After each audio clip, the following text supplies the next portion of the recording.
ஓம் சாந்தி 23/3/2026. இனிமையான குழந்தைகளே, அமைதியாக இருப்பதும் கூட மிக சிறந்த குணமாகும். நீங்கள் அமைதியாக இருந்து பாபாவை நினைவு செய்து கொண்டே இருப்பீர்கள் என்றால் அதிக வருமானத்தை சம்பாதிப்பீர்கள். கேள்வி: எந்த ஒரு வார்த்தை கர்ம சந்நியாசத்தை உறுதி செய்கிறது? அந்த வார்த்தையை நீங்கள் பேச முடியாது. பதில்: நாடகத்தில் இருந்தால் செய்வேன் என்று சொல்வது. பாபா கூறுகிறார், இதுவோ கர்ம சந்நியாசமாகிறது. நீங்கள் கர்மத்தை அவசியம் செய்தாக வேண்டும். முயற்சி இல்லாமல் தண்ணீர் கூட கிடைக்காது. அதனால் நாடகம் என்று சொல்லி விட்டுவிடக்கூடாது. புதிய ராஜ்யத்தில் உயர்ந்த பதவியை பெற வேண்டுமானால் நன்கு முயற்சி செய்யுங்கள். ஓம் சாந்தி. முதலில் குழந்தைகளுக்கு எச்சரிக்கை கிடைக்கிறது. தந்தையை நினைவு செய்யுங்கள், ஆஸ்தியை நினைவு செய்யுங்கள். மன்மனாபவ இந்த வார்த்தையையும் வியாசர் எழுதியுள்ளார். சமஸ்கிருதத்தில் பாபா புரிய வைக்கவில்லை. பாபாவோ ஹிந்தியில்தான் புரிய வைக்கிறார். குழந்தைகளுக்கு சொல்கிறார், தந்தையையும் ஆஸ்தியையும் நினைவு செய்யுங்கள் என்று. இது எளிமையான வார்த்தை. குழந்தைகளே, தந்தையாகிய என்னை நினைவு செய்யுங்கள். லௌகீக தந்தை இதுபோல சொல்ல மாட்டார். குழந்தைகளே, என்னை நினைவு செய்யுங்கள் என்று. இது புதிய விஷயம். பாபா சொல்கிறார், குழந்தைகளே, நிராகார தந்தையாகிய என்னை நினைவு செய்யுங்கள். ஆன்மீக தந்தை ஆத்மாக்களாகிய நம்மோடு பேசுகிறார் என்பதை குழந்தைகள் புரிந்து கொண்டுள்ளனர். தந்தையை நினைவு செய்யுங்கள் என்று அடிக்கடி சொல்வது நன்றாக இருக்காது. ஏனென்றால் குழந்தைகள் அறிவார்கள், ஆன்மீக தந்தையை நினைவு செய்ய வேண்டியது நமது கடமை. அப்பொழுதுதான் நம்முடைய பாவ கர்மங்கள் அழிந்துவிடும். குழந்தைகள் நிரந்தரமாக நினைவு செய்வதற்கான முயற்சி செய்ய வேண்டும். இந்த சமயம் யாரும் நிரந்தரமாக நினைவு செய்ய இயலாது. அதிக நேரம் பிடிக்கும். இந்த தந்தை சொல்கிறார், என்னால் கூட நிரந்தரமாக நினைவு செய்ய முடிவது இல்லை. அந்த நிலை கடைசியில்தான் அமையும். குழந்தைகள், உங்கள் முதல் புருஷார்த்தம் பாபாவை நினைவு செய்வதில்தான் இருக்கிறது. சிவபாபாவிடமிருந்து ஆஸ்தி கிடைக்கிறது. இது பாரதவாசிகளின் விஷயம்தான். தெய்வீக ராஜ்யத்தின் ஸ்தாபனை நடைபெறுகிறது. மற்ற தர்மங்களை ஸ்தாபனை செய்பவர்களுக்கு எந்த ஒரு கஷ்டமும் கிடையாது. அவர்கள் நமக்கு பின்னால் வந்து கொண்டே இருக்கிறார்கள். இங்கே தேவி தேவதா தர்மத்தை சார்ந்தவர்கள் யார் உள்ளனரோ அவர்களை ஞானத்தின் மூலம் வெளிப்படுத்த வேண்டியுள்ளது. இதில் முயற்சி செய்ய வேண்டியுள்ளது. கீதை, பாகவத சாஸ்திரங்களில் தந்தை வந்து சங்கம யுகத்தில் ராஜ்யத்தை ஸ்தாபனை செய்கிறார் என்பது சொல்லப்படவில்லை. பாண்டவர்கள் மலைகள் மீது சென்று விட்டதாகவும் பிரளயம் ஏற்பட்டதாகவும் மற்றும் இது போன்ற பல விஷயங்கள் கீதையில் எழுதப்பட்டு உள்ளது. உண்மையில் இது போல எதுவும் நடந்தது இல்லை. நீங்கள் இப்போது வரப்போகிற 21 பிறவிகளுக்காக படித்து கொண்டிருக்கிறீர்கள். மற்ற பாடசாலைகளில் இந்த பிறவிக்காக மட்டுமே படிக்கிறார்கள். சாது, சந்நியாசிகள் அனைவருமே வருங்காலத்திற்காக தான் கற்பிக்கின்றனர். ஏனென்றால் அவர்கள் புரிந்து கொண்டுள்ளனர், நாம் ஷரீரத்தை விட்டு முக்தி தாமம் சென்று விடுவோம், பிரம்மத்தில் ஐக்கியமாகி விடுவோம் என்று. ஆத்மா பரமாத்மாவோடு சேர்ந்துவிடும் என நினைக்கின்றனர். ஆக இதுவும் கூட வருங்காலத்திற்காக என்றாகிறது. ஆனால் வருங்காலத்திற்காக கற்றுத்தருபவர் ஒரே ஒரு ஆன்மீக தந்தை மட்டுமே, வேறு யாரும் கிடையாது. அனைவருக்கும் சத்கதி அளிப்பவர் ஒருவரே என்று பாடப்பட்டும் உள்ளது. மற்ற அனைத்தும் உண்மை அல்லாதவையாக ஆகிவிடுகின்றன. அந்த தந்தைதான் வந்து புரிய வைக்கிறார். அவர்களும் சாதனை செய்து கொண்டே இருக்கிறார்கள். பிரம்மத்தில் ஐக்கியமாவதற்கான சாதனைதான் யதார்த்தமல்லாதது ஆகும். யாருமே அதுபோல ஐக்கியமாக முடியாது. பிரம்ம மகதத்துவம் ஒன்றும் பகவான் கிடையாது. இவை அனைத்தும் தவறாகும். பொய்யான கண்டத்தில் அனைவரும் பொய் பேசுபவர்கள், சத்தியமான கண்டத்தில் அனைவரும் சத்தியத்தையே பேசுபவர்கள். நீங்கள் அறிவீர்கள், உண்மையான கண்டம் பாரதத்தில் உள்ளது. இப்பொழுது பொய்யான கண்டம் பாபாவும் பாரதத்தில்தான் வருகிறார்.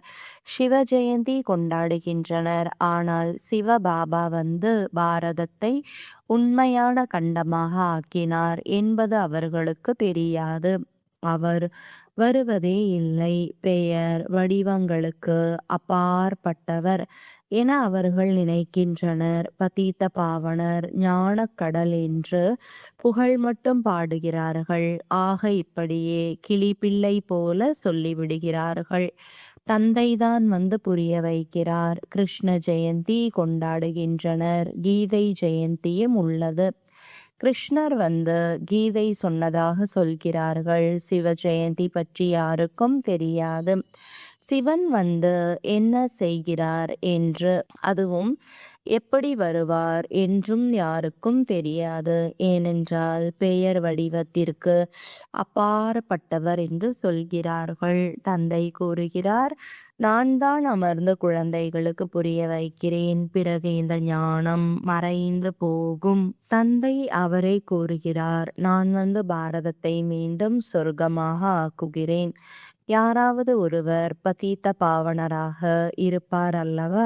முக்கியமாக பாரதத்தின் விஷயம்தான். பாரதம்தான் தூய்மையற்றதாக உள்ளது. பதீத்த பாவனரையும் பாரதத்தில்தான் அழைக்கின்றார்கள். தாங்களே சொல்கின்றனர், உலகத்தில் சைத்தானின் ராஜ்யம் நடைபெற்று கொண்டிருக்கிறது என்று. வெடிகுண்டுகள் முதலியவற்றை உருவாக்கி கொண்டே இருக்கிறார்கள். அவற்றால் விநாசம் நடைபெற போகிறது. ஏற்பாடுகளை செய்து கொண்டிருக்கின்றனர். அவர்கள் ராவணனால் தூண்டப்பட்டது போல செய்து கொண்டிருக்கிறார்கள்.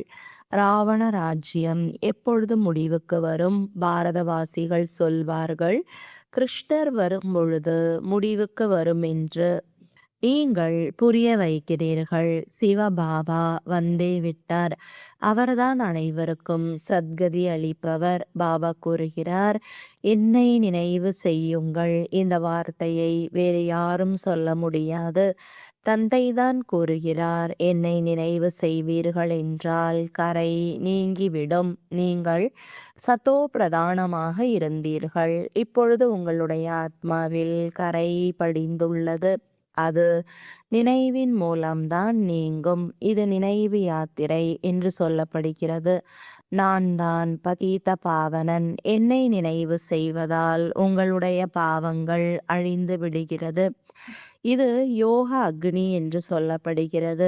தங்கத்தை நெருப்பிலிட்டு அதிலுள்ள கரைகளை நீக்குகிறார்கள். பிறகு தங்கத்தில் கரையை சேர்ப்பதற்காக நெருப்பில் இடுகிறார்கள். பாபா கூறுகிறார், அது காம சிதை, இது ஞான சிதை. இந்த யோக அக்னியால் கரை நீங்கும். அப்பொழுது நீங்கள் கிருஷ்ணபுரி செல்வதற்கு தகுதியானவர்களாக ஆகிவிடுவீர்கள். கிருஷ்ண ஜெயந்தி அன்று கிருஷ்ணரை அழைக்கிறார்கள். நீங்கள் அறிவீர்கள், கிருஷ்ணருக்கும் பாபாவிடமிருந்துதான் ஆஸ்தி கிடைக்கிறது. கிருஷ்ணர் சொர்க்கத்தின் எஜமானராக இருந்தார். பாபா கிருஷ்ணருக்கு அந்த பதவியை கொடுத்தார். ராதை கிருஷ்ணர் தான் பிறகு லக்ஷ்மி நாராயணர் ஆகிறார்கள். ராதை கிருஷ்ணரின் ஜென்ம தினத்தை கொண்டாடுகிறார்கள். லக்ஷ்மி நாராயணர் பற்றி யாருக்கும் தெரியாது. மனிதர்கள் முற்றிலும் குழம்பி போய் இருக்கிறார்கள். இப்பொழுது குழந்தைகள், நீங்கள் புரிந்து கொண்டிருக்கிறீர்கள் என்றால் மற்றவர்களுக்கும் புரிய வைக்க வேண்டும். முதலில் கேட்க வேண்டும், கீதையில் என்னை மட்டுமே நினைவு செய்யுங்கள் என்று யார் கூறியது? அவர்கள் கிருஷ்ணர் சொன்னதாக புரிந்து கொண்டுள்ளனர். நீங்கள் புரிந்து கொண்டிருக்கிறீர்கள். பகவான் நிராகாரமானவர். அவரிடமிருந்துதான் உயர்ந்த அதாவது சிரேஷ்டமான வழிமுறை கிடைக்கிறது. உயர்ந்தவரிலும் உயர்ந்தவர் பரமபிதா பரமாத்மாதான். அவருடையதுதான் உயர்ந்ததிலும் உயர்ந்த வழிமுறையாகும். அந்த ஒருவரின் ஸ்ரீமத் மூலமாக தான் அனைவருக்கும் சத்கதி கிடைக்கிறது. கீதையின் பகவான் என்று பிரம்மா விஷ்ணு சங்கரை கூட சொல்ல முடியாது. அவர்கள் பிறகு ஷரீரத்தை ஆதாரமாக கொண்ட கிருஷ்ணரை சொல்லிவிடுகிறார்கள். ஆக எங்கோ தவறு உள்ளது என்று இதிலிருந்து உறுதியாகிறது. நீங்கள் புரிந்து கொண்டிருக்கிறீர்கள். இது மனிதர்களுடைய மிகப்பெரிய தவறு. ராஜயோகத்தை தந்தை கற்றுக் கொடுத்துள்ளார். அவர்தான் பதீத பாவனர். மிக பெரிய பெரிய தவறுகள் என்னென்ன உள்ளனவோ அவற்றின் மீது அழுத்தம் கொடுத்து சொல்ல வேண்டும். ஒன்று ஈஸ்வரனை சர்வவியாபி என சொல்வது, இரண்டாவது கிருஷ்ணர் கீதையின் பகவான் என சொல்வது, கல்பத்தின் லட்சக்கணக்கான வருடங்கள் என சொல்வது இவை மிக பெரிய பிழைகளாகும். கல்பம் லட்சக்கணக்கான வருடங்களாக இருக்க முடியாது. பரமாத்மா சர்வவியாபியாக இருக்க முடியாது. அவர் தூண்டுதல் மூலம் அனைத்தையும் செய்கிறார் என சொல்கின்றனர். ஆனால் அப்படி இல்லை. தூண்டுதல் மூலமாக தூய்மையாக ஆக்க மாட்டார். இதுவோ பாபா அமர்ந்து நேரில் வந்து புரிய வைக்கிறார். என்னை மட்டும் நினைவு செய்யுங்கள். தூண்டுதல் என்ற வார்த்தையே தவறானதாகும். ஷங்கரின் தூண்டுதலால் வெடிகுண்டுகள் முதலியவற்றை தயாரிப்பதாக சொல்கின்றனர். ஆனால் இவை அனைத்தும் நாடகத்தில் விதிக்கப்பட்டுள்ளன. இந்த யஜ்யத்தின் மூலம்தான் விநாசத்திற்கான ஜுவாலை எழுந்துள்ளது. தூண்டுதலால் அல்ல. இவையோ விநாசத்திற்காக நிமித்தமாகி உள்ளன. நாடகத்தில் விதிக்கப்பட்டுள்ளது. சிவபாபாவிற்கு தான் இந்த பார்ட் முழுவதும் உள்ளது. அவருக்கு பிறகு பிரம்மா விஷ்ணு சங்கரின் நடிப்பு உள்ளது. பிரம்மா பிராமணர்களை படைக்கிறார். அவர்கள்தான் பிறகு விஷ்ணுபுரிக்கு எஜமானர் ஆகின்றனர். பிறகு 84 பிறவிகளுக்கு சக்கரத்தை சுற்றி வந்து நீங்கள் பிரம்மாவின் வம்சத்தினராக ஆகியிருக்கிறீர்கள்.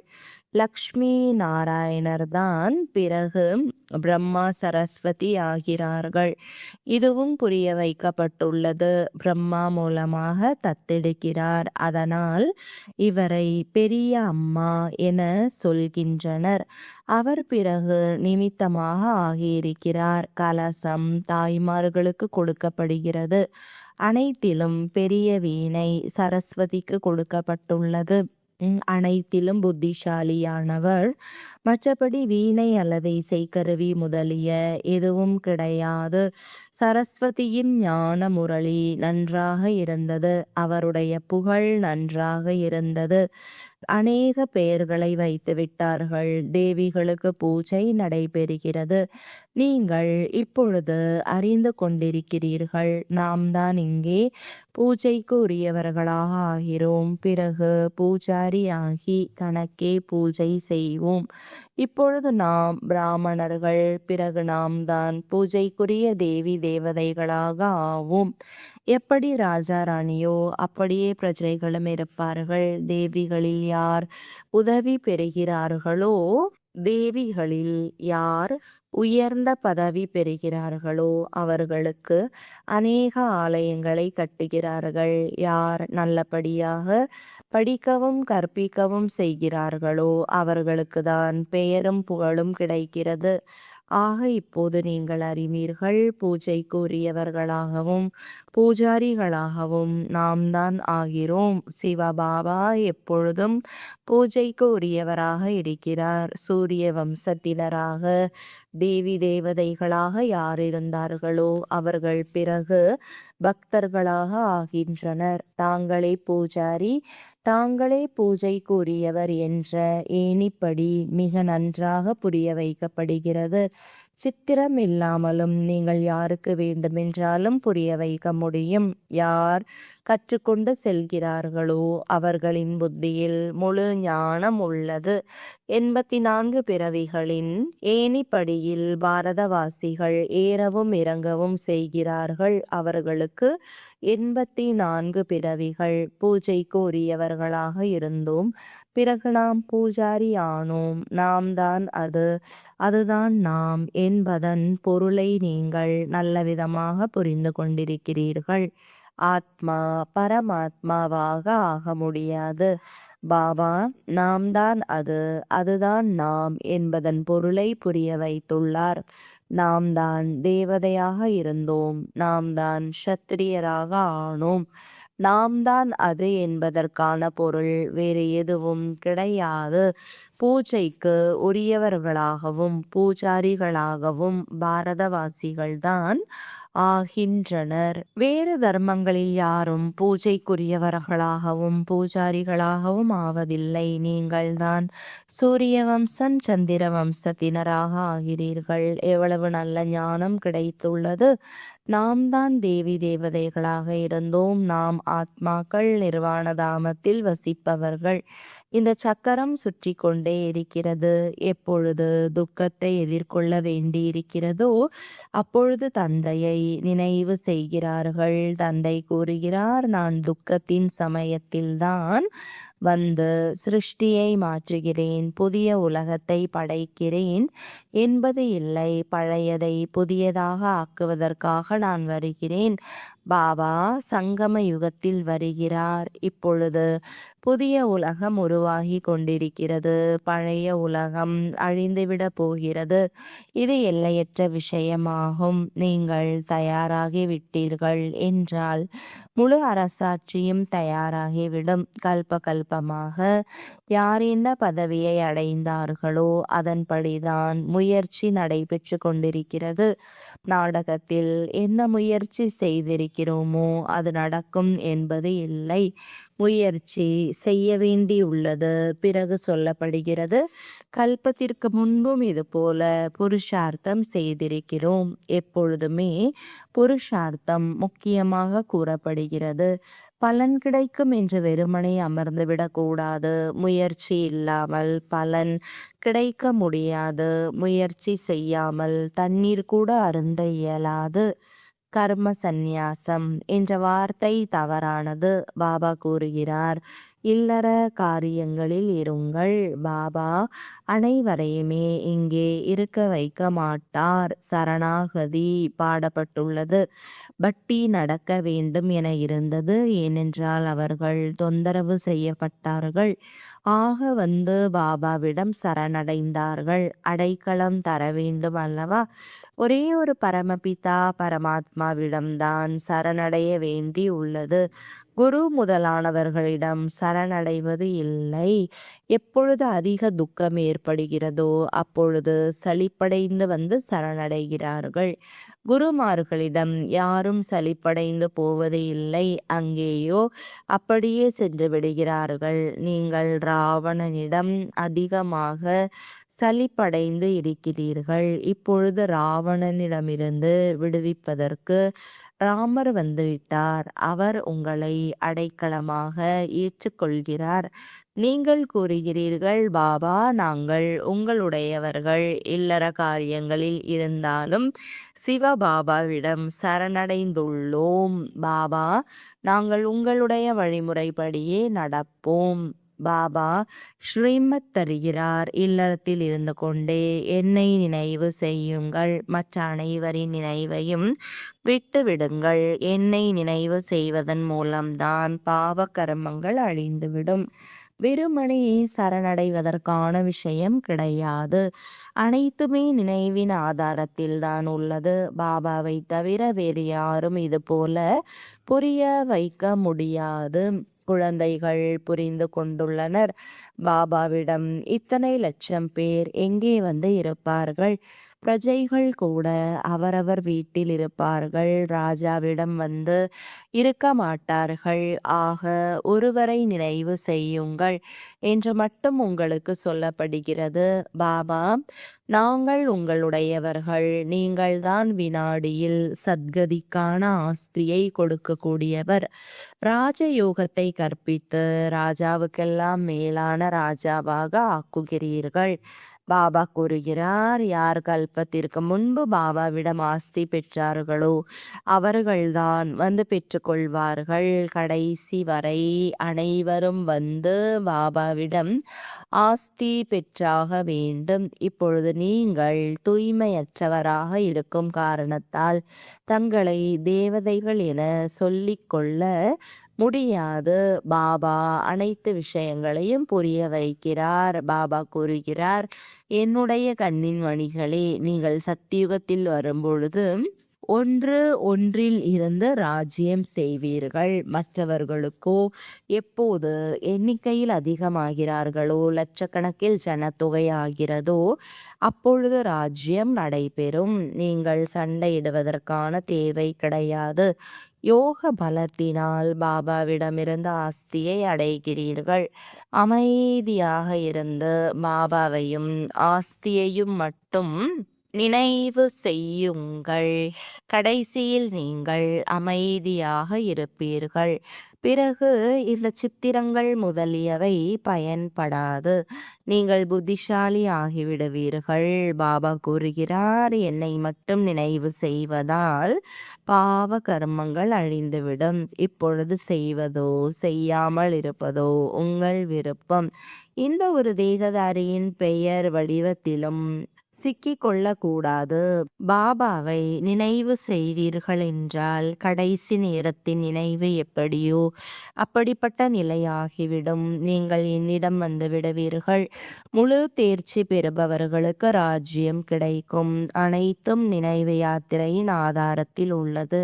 இன்னும் போக போக புதியவர்களும் கூட மிகவும் முன்னேறி கொண்டு இருப்பார்கள். நல்லது.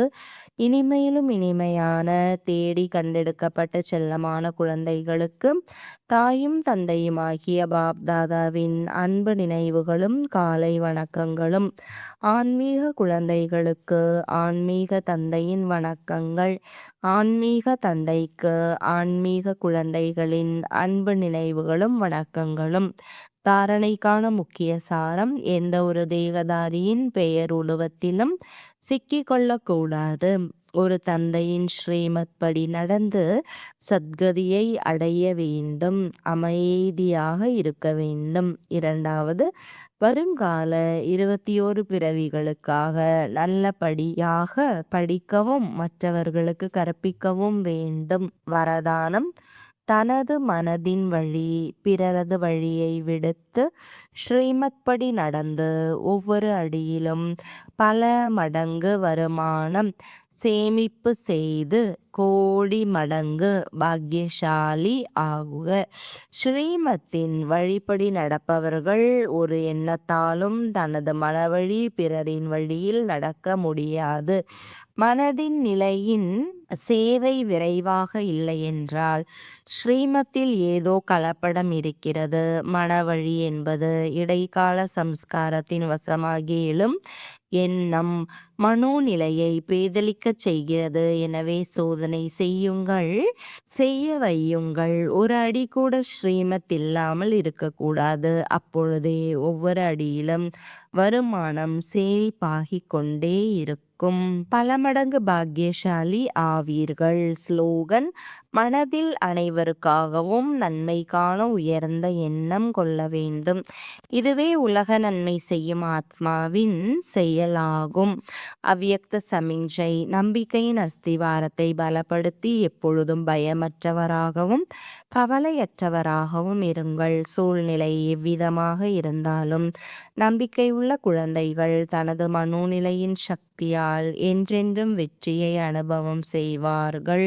உலகினரோ பிராமண குடும்பத்தினரோ உற்றார் உறவினரோ பிறர் உங்களை பார்த்து இவர் தோற்று போனார் என்றாலும் அது தோல்வி அல்ல, வெற்றிதான்.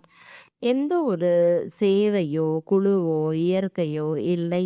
எந்த இன்னலும் தன் மனதின் உயர்ந்த நிலையை தடுமாறச் செய்தால் இதுவும் பந்தனங்களிலிருந்து விடுபட்ட நிலை ஆகாது. ஆகவே இந்த பந்தனத்திலிருந்தும் விடுபட்டு விடுங்கள். ஓம் சாந்தி.